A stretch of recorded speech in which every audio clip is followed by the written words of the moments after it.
Hi, everybody. Today we're going to go over our professional development that we did on Wednesday.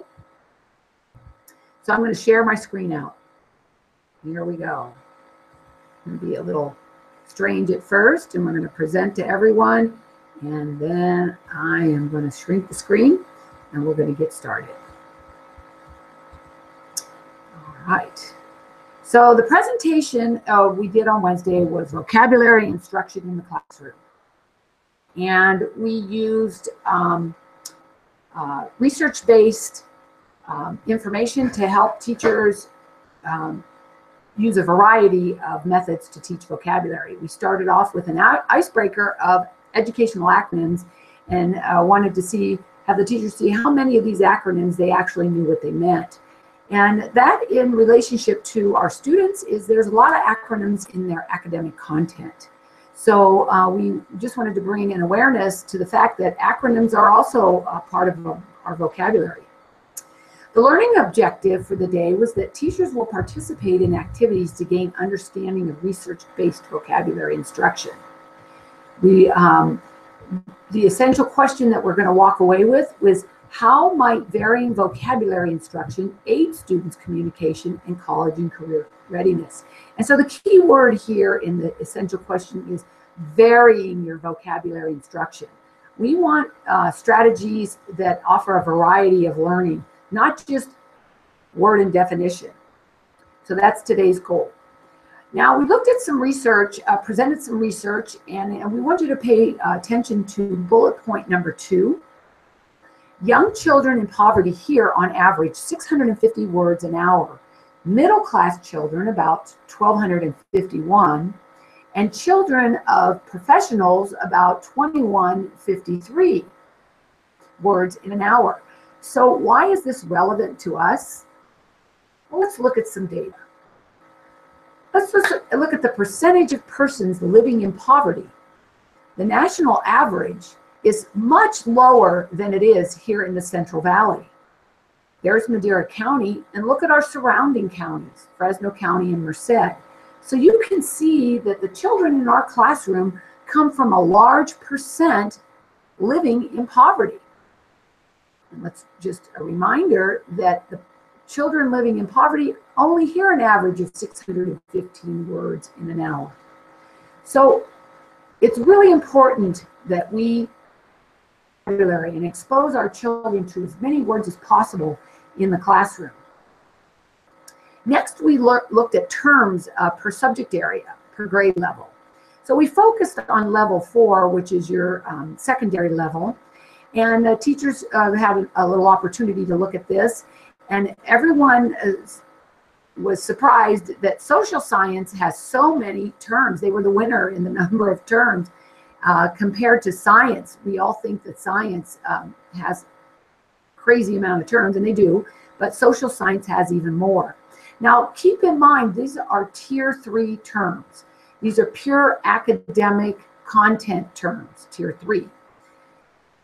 Now, let's look at this number, 2,000 to 3,000. What is that in relationship to? That's the number of new words a student should add to their reading vocabulary each year. So this is tier 1, 2, and 3 terms. So tier 3 being pure academic content, tier 2 being cross-curricular content, academic words, and then tier 1 is just your everyday words building sentence structure. So this is tier 1, 2, and 3 words, and they're the number of words a student should add to their reading vocabulary each year. So what do we have control of as teachers? We have our classroom. This is what we can help our students in the classroom with indirect instruction and direct instruction. So indirect instruction is a wide reading. The more you read, the more vocabulary you learn. So cross curriculum, our students should have an opportunity to read every day. Multiple exposure to words and background knowledge, building some background knowledge before we present a complex article helps a student have more multiple exposure to those words and have more meaning. So the direct instruction that makes this happen is promote word consciousness. Don't just have students be more conscious of the word in its context, and also that it's a word they don't understand that they need to pay attention to. Target instruction in specific words. Analyze word structure. Teach word parts. Again, look for context clues and teach how to effectively use a dictionary app.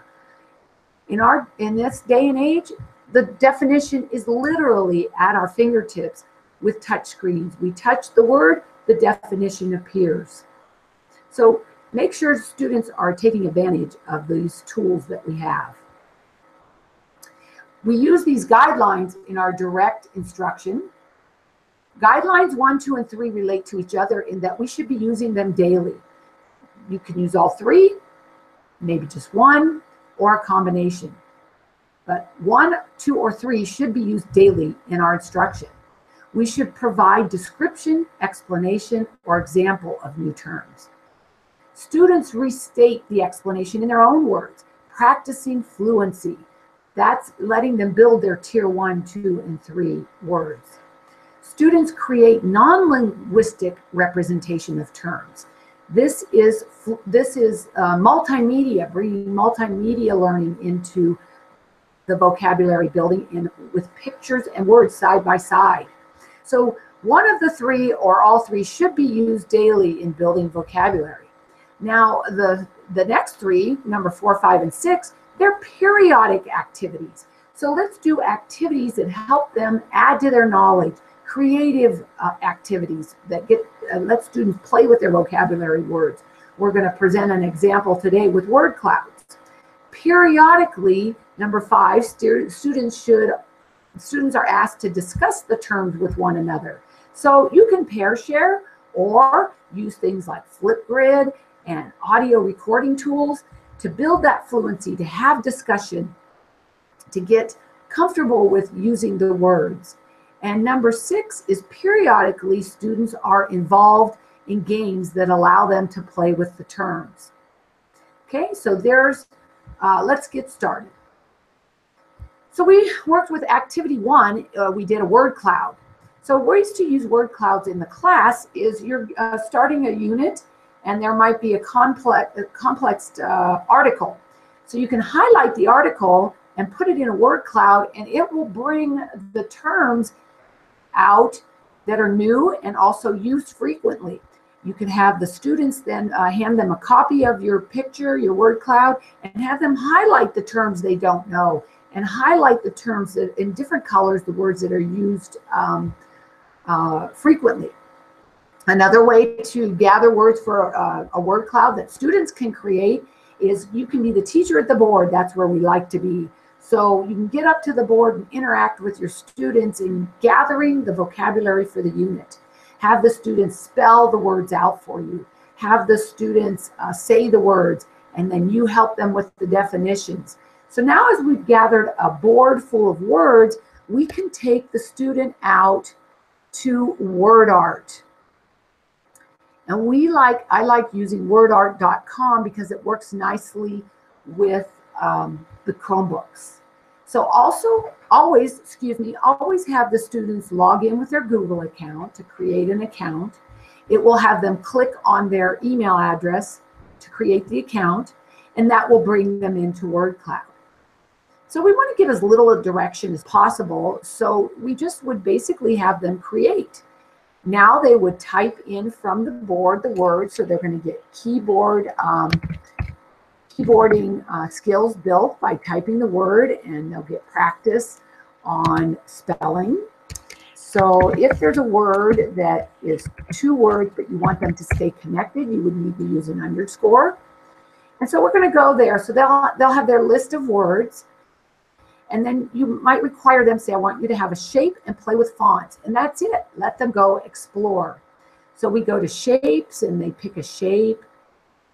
And then you can click on fonts and pick a font. And then they'll play around and explore. When they're done, they visualize to see what they got. And so it will render out their word cloud. So once again, it's very important for students to be able to build their critical thinking and learning skills and learn to learn by exploring these kind of websites on their own. So give them as little instruction as possible. So once the word cloud is rendered out, it takes a few seconds. It's almost ready to pop up on the screen. There it is. It's beautiful and fun. And then we'd like to go to, I like to take them to download and share. So of course you can share out your creations on social media. They love to do that. We love to do that. And then you can download. This is the part that I like to have the students do, is download it as a PNG file, which is another like a JPEG file. So they have a piece of clip art that they can now use in their work that you have them do. Say later on in the unit, you want them to write an essay or a paragraph explaining their learning. They can insert their word art. And how cool is that? That now they have a piece of art that they created in their writing, and it has the words that are actually going to be used in the writing. So some really cool ways to use word art. Okay, so the next activity we did with the teachers was an introduction to vocabulary games. So you have Quizlet, Pictionary, Jeopardy, quizzes. A lot of teachers use Quizlet, quizzes, and Kahoot. And today we worked with Quizlet. So let's jump on to Quizlet. Again, I need to close out my Quizlet Live that you're going to see here in a second. So go to Quizlet.com, get logged out. And as a teacher, you're going to sign up, use your Google account, want your birth date, username, and make sure once you get past this screen, it's going to ask you if you're a teacher or a student. It's really important that you pick you're a teacher, because you will not have Quizlet Live available if you're a student. So sign up with Google, and then you will always sign in with your Google account. Nice and easy. So once you're in Quizlet, there's lots of, you can create a class, and you can create folders for your class. But we're going to focus on creating study sets, because that is the main part of Quizlet, is your study sets and vocabulary. So we'll call this practice number 1. Now the easiest way to build a study set of words, you could type the word in and type the definition, but I like to import from a spreadsheet. So have the students, here's an example of a spreadsheet you could set up and share with your students, and have them collaboratively, old school, write the word and write the definition.